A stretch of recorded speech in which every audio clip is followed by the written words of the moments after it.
Good morning, students.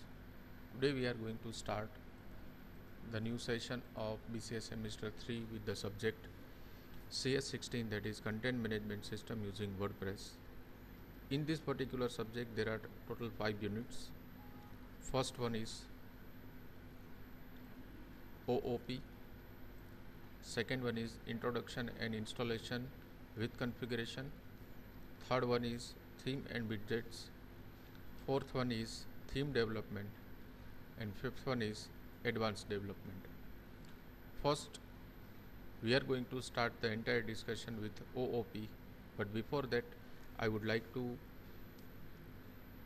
justify the title of the subject, that is called as content management system using WordPress. So for that, let's divide the entire title into the few parts. Part number 1 is content, part number 2 is management, and the part number 3 is WordPress. Content means data. Data can be in any format. Whenever you are writing any character, that is small a to z or capital A to z, even it's a data. Suppose you are typing any numbers, even it is a one type of data. Suppose you are giving image or some symbols, that is also called as data. And combination of all these things are also called as a data. So content means data, and organizing all this data into the format, that is called as management. And organization of all this content through the WordPress we have to learn, which makes a title called content management system. So now, before going ahead, let's clear some basic concepts related to the WordPress. The first question came in our mind, that why we are learning about the WordPress. What is the purpose of learning this subject, and what will we get after learning this particular subject. So let's clear all these things. First of all, WordPress is a one type of web development subject. Using this subject, by learning this particular subject, we can design our own website. We can design our web content. So first, it should be clear that what does a website means. Website means it is actually a combination of different web pages. Whenever one or more web pages are combined together, it makes a website. So what is web pages? Web pages means it's a page which is designed by the developer, which holds the information of entire website. Generally, websites are of two types. Number 1 is static website, and number 2 is a dynamic website. So first, let's clear that what is static website. Static website means the website where the data remains same throughout the life cycle of entire website, that is called as static website. If we want to change the data, we need to change the code. We need to change the source code, that is called as a static website. Dynamic website means the website in which there is a interaction of database connectivity with the form, that is called as dynamic website. In dynamic website, there is a form, and user can enter and manage their data into the database through the database. These types of websites are called as a dynamic websites.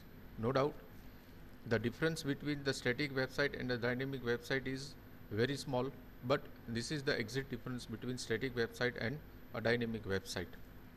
But whatever the website might be, static or dynamic, it is going to be executed onto the platform. That platform is called as web browser. So let's clear that what is web browser. In market, many web browsers are available, like Firefox, Mozilla, Google Chrome, Opera, etc., etc. But the most popular web browser which is available into the market is Google. So even in our practical section of this particular subject, we are going to use a browser called Google Chrome, because Google Chrome is powerful, portable, and fast for executing any of our query. Even in this subject contains a two section. One is the theoretical section and another is a practical section. Both simultaneously we are going to discuss about theory as well as possible practicals, because right now we are taking an online lectures. There is a difference to execute the practical over the screen and execute the practicals over the internet. So we'll try our best to give you all the theories as well as practicals. Now, one thing is very clear. Through this particular subject, we are going to learn about designing the websites using the particular tool called WordPress. So WordPress is a one tool which supports to design a dynamic websites. Clear one thing, through the WordPress, we can design interactive, dynamic websites. How it is possible? That's a part of practical, which we will go later on. Now, to execute the practicals of these particular subjects, there should be a required internet connectivity, but it is only for the centralized website. While we are writing the practicals in lab for the testing purpose, it doesn't require any type of internet connectivity. So first, no doubt this subject is related with the World Wide Web, that is www. So it should be clear that whenever you design any website through this particular subject, you make it centralized, which can be accessible from anywhere into the world. So it clears actually the definition of internet. Definition of internet is actually the collection of small networks which makes an entire big network, where the data can be transferred from any source to any destination for any users, for any number of users. That is called as internet. Generally, when we are typing any websites, it should be prefixed by www, that is called as World Wide Web, then dot, then the name of web server, for example mbmcollegerajkot.com, mbm college rajkot, and then .com. .com is a one type of domain. Domain are of generally two types: generic domain and the country domain. In generic domain, various types of domain names, for example .com, .edu, .org, .mil, etc. Whenever the website is specially designed for the country, then it should followed by the extension called IND for India, UK for United Kingdom, etc., etc. That is called as a country domain. Actually, a domain is just like our surname. Our surname represents our caste and additional information. Just like that, domain represents the type and the nature of web server. So these are the basic information which is related with the subject. Again, I would like to clear one thing. Through this subject, we can design dynamic website which we can be centralized for any number of users. Now, as you can see over the screen, into the unit number 1, many topics are there. It is started with the concept of OOP. Actually, this OOP concept is also going to be detailed discussed into the subject called C++, which you are going to learn in this semester also. In this subject, there is a little bit small concept which we are going to follow. That concept contains class, property, visibility, constructor, destructor, inheritance, scope resolution operator, auto loading class, class constraint, and then at last we'll design a one program in which, using an object oriented programming concept, we have to maintain our database by firing the several queries for insert, update, delete, and select. So let's discuss for the same. The first one is a class. What is class? The definition of class is very simple. Class means it's a one type of skeleton. Every human being have a skeleton, that is called as a class, and the human organs are called as their objects. So we can easily get a one thing, that object always resides in the class didn't resides into the objects. So class means it's a one type of parental control structure which contains objects as their childs. The definition of the class is a very simple definition is a class is a one type of superior structure which holds the different number of objects. Another example we can take that, say for example, fruit is a one type of class name, and under that fruit many fruits are there like mango, grapes, orange, etc., etc. All these are called as objects. Example number 3, we can take our classroom. Our classroom, entire classroom is a one class. In that classroom many number of objects are there like benches, board, projector, central processing unit, etc., etc. All these are called as objects. Generally, one question comes in our mind that what type of class we have to design and what type of object we have to keep inside that particular class. So that entire thing, entire scenario is dependent onto the definition that you are facing. Try to justify, try to understand what you want to do, and that according to that design the class and recites the several number of objects. So this is the simple definition of class and the object.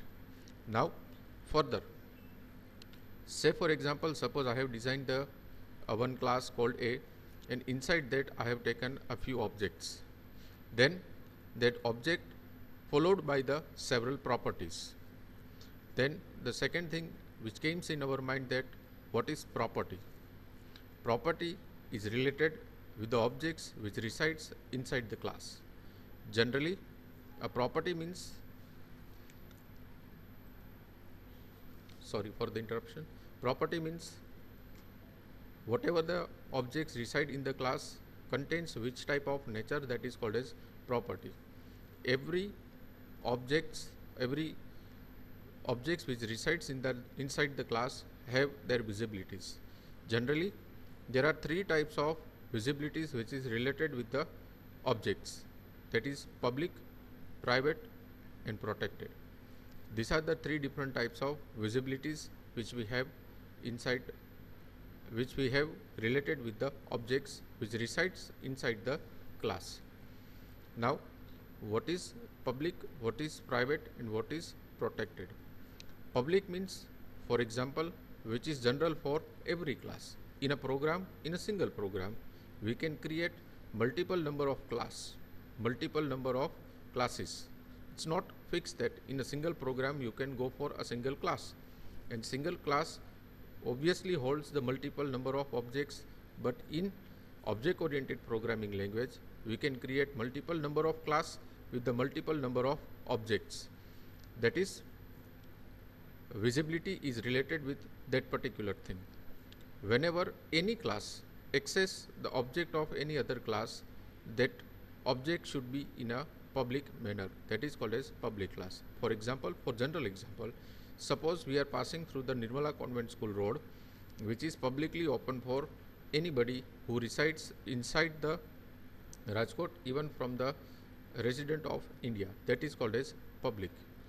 Private means it is just like your home, your room can access by your family members, your relatives only, none other than that person can access your information, that is called as private.